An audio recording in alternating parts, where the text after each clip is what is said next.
A última visita do cavaleiro doente. Ninguém chegou a saber o verdadeiro nome daquele que era chamado por todos o cavaleiro doente. Nada dele permanece após seu inesperado desaparecimento, salvo a lembrança de seu inesquecível sorriso e um retrato de Sebastiano del Piombo, que o representa oculto na sombra macia de suas vestes de pele, com a mão enluvada que toma com a languidez de um adormecido.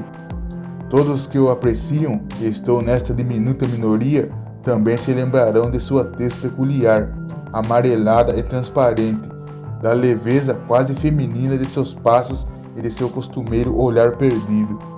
Gostava de falar muito, mas ninguém o entendia bem, e sei de quem não o quisesse compreender, porque dizia coisas atrozes. Ele era, na verdade, um disseminador de pânico. Sua presença dava um tom fantástico às coisas mais simples. Tocado por sua mão, um objeto qualquer parecia passar a fazer parte do mundo dos sonhos. Seus olhos não refletiam as coisas presentes, mas sim coisas desconhecidas e distantes que aqueles que estivessem em sua companhia não eram capazes de distinguir. Ninguém jamais lhe perguntou qual era o seu mal ou a razão pela qual ele parecia não lhe dar importância. Caminhava o tempo todo, dia e noite, sem paradeiro. Jamais se soube onde era sua casa, nunca se lhe conheceram o pai ou irmãos. Um belo dia apareceu na cidade e depois de alguns anos desapareceu num outro dia. Na véspera desse dia, de manhã cedo, mal começava a clarear, entrou em meu quarto para despertar-me.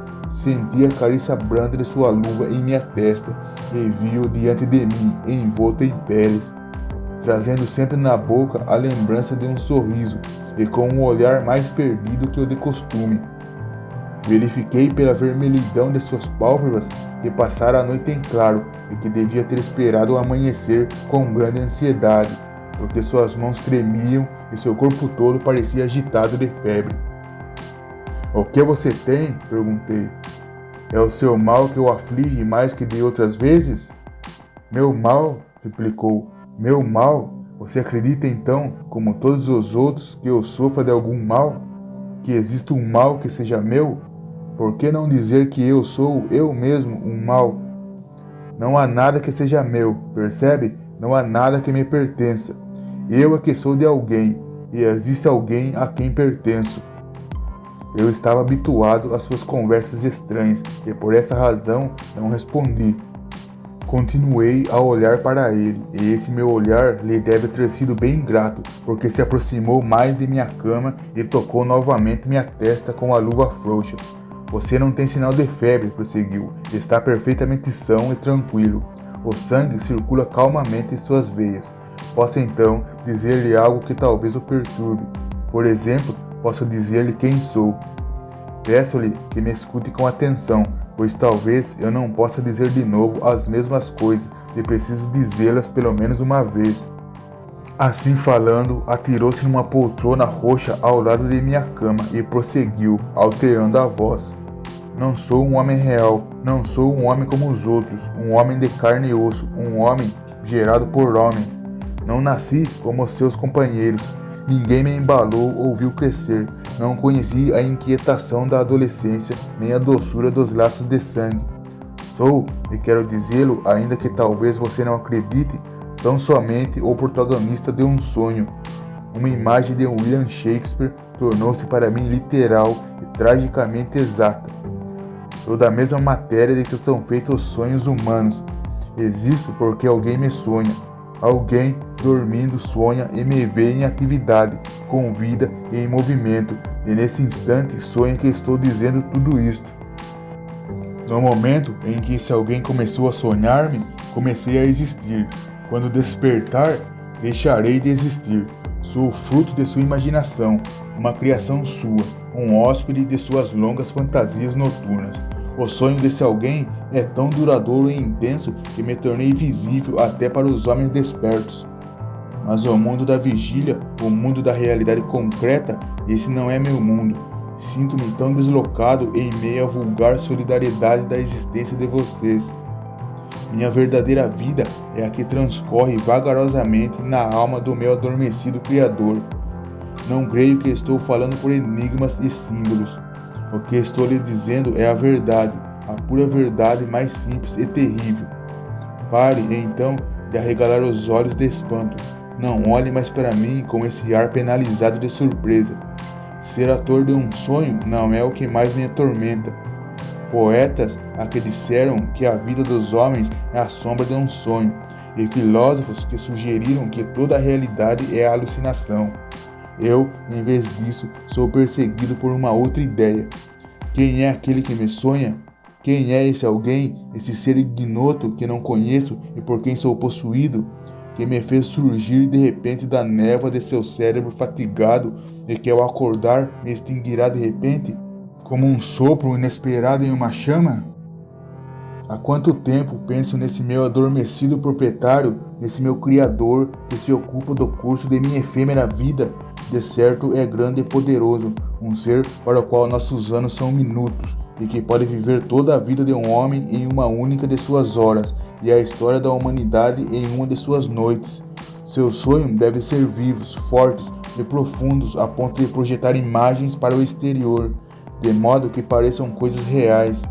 Talvez o mundo inteiro não seja mais que o produto eternamente variável de um entrecruzar-se de sonhos de seres semelhantes a ele, mas não quero generalizar demais. Deixemos as metafísicas para os imprudentes. Basta-me a terrível certeza de ser a criatura imaginária de um imenso sonhador. Quem é ele, então? Essa é a questão que me ocupa há muitíssimo tempo, desde quando descobri a matéria de que sou feito. Você compreenderá a importância do problema para mim. Da resposta que pudesse dar-lhe dependeria todo o meu destino. Os personagens de sonho gozam de uma liberdade bastante ampla, e é por isso que minha vida não era inteiramente determinada por minha origem, mas, em grande parte, por meu arbítrio. Eu necessitava, contudo, saber quem era o meu sonhador, para escolher o meu estilo de vida. De início, assustava-me a ideia de que bastaria um fato mínimo para despertá-lo, isto é, para me aniquilar. Um grito, um rumor, um sopro, e eu poderia afundar de vez no vazio. Na época, eu tinha apego à vida, e por esse motivo torturava-me em vão para adivinhar os gostos e as paixões de meu ignorado possessor.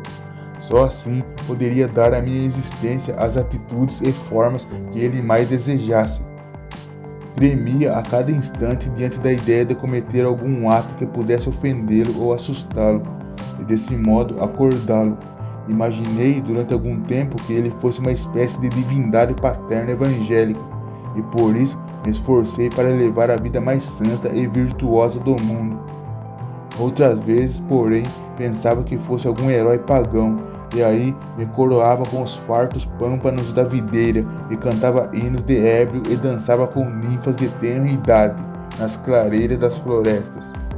Acreditei até uma vez que fazia parte do sonho de algum sábio sublime e eterno, que fora levado a viver em um mundo espiritual superior, e passei longas noites em claro vigiando o número das estrelas, as medidas do mundo e a composição dos seres vivos.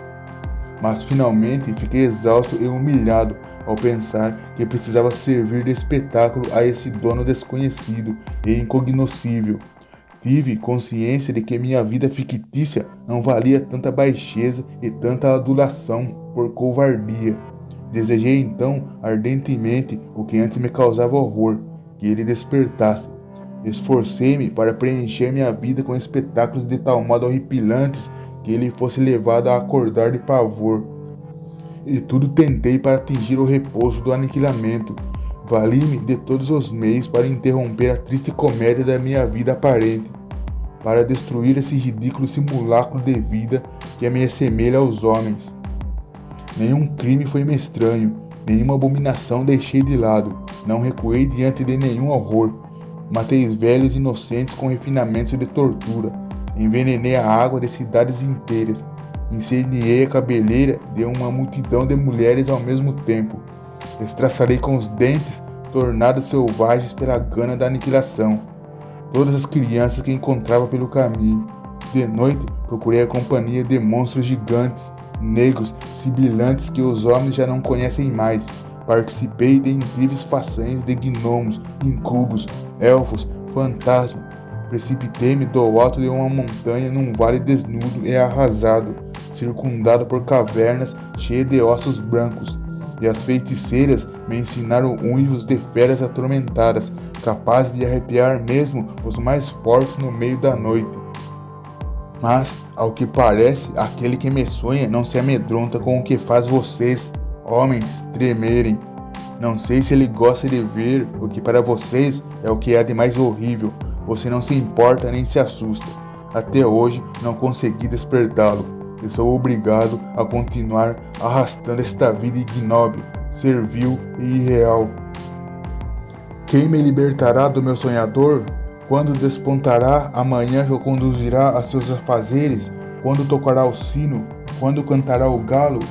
Quando ressoará a voz que o desperte? Há tanto tempo espero a minha libertação. Espero com tanto desejo o fim deste sonho insípido em que desempenho um papel tão monótono. O que faço neste momento é uma última tentativa. Estou dizendo a meu sonhador que sou um sonho. Quero que ele sonhe estar sonhando. Isso também acontece com os homens, não é certo? E quando acontece, eles não despertam ao perceber que sonham?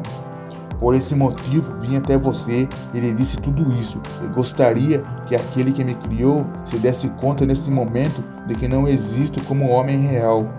E, no mesmo instante, deixarei de existir até como imagem irreal.